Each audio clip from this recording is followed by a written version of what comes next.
আজকে করে নেব ইলিশ সর্ষে। ভাপা আজকে আর করব না, আজকে চিংড়ি আর ইলিশ নিয়ে হাজির হয়েছিল। ইলিশটা করে নেবো আজকে। ইলিশটা যেহেতু সবার পছন্দ, সবার প্রিয়, ইলিশ খেলে তো আর কিছুই লাগে না।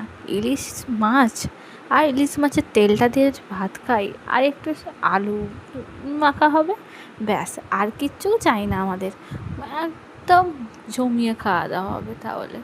এখানে দেখো আমি চিংড়ি মাছটা ভেজে নিচ্ছি। এটা আমার ছেলের ডাল, তুলে রাখছি। তারপর ওর বাবার জন্য একটু ফোড়ন দিয়ে দেবো ডালটা লঙ্কা দিয়ে, ওই জন্য একটু আগে থেকে তুলে রেখে দিলাম। এদিকে চিংড়ি মাছটা ভাজছি, ছেলের জন্য 2-4টে চিংড়ি মাছ রেখে দেবো।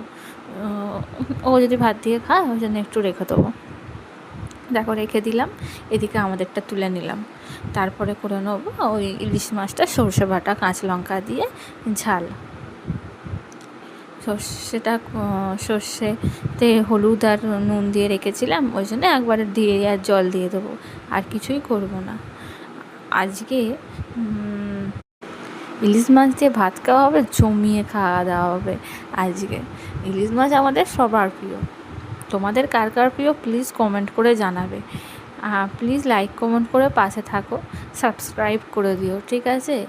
আমিও তোমাদের পাশে থাকবো, একটু সাপোর্ট করো। আমরা এই দেখো আজকে হচ্ছে একটু পরিষ্কার করে নিচ্ছি ছাট ফাট দিয়ে।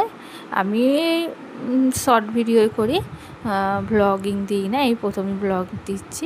আমি ব্লগিংটা অতটা আমি করি না, আমি অতটা কথা বলতেও জানি না, অতটা পারি না আমি তোমাদের মতো। প্লিজ ভুল কিছু বলে থাকলে একটু মানিয়ে নিও, অ্যাডজাস্ট করে নিও তোমরা, ঠিক আছে? আমি তো নতুন, আমি অত বলতে পারি না। এদিকে দেখো আমার ছেলের লেবুর রস করতে বসে পড়লাম। এটাই আমার ছেলে খেতে খুব ভালোবাসে, ওই জন্যে ভাত খাওয়ার পরে এটা আমি ওই ছাঁকনি দিয়েই করি। আমি এভাবেই করি। তোমরা কীভাবে করো প্লিজ কমেন্টে জানাও।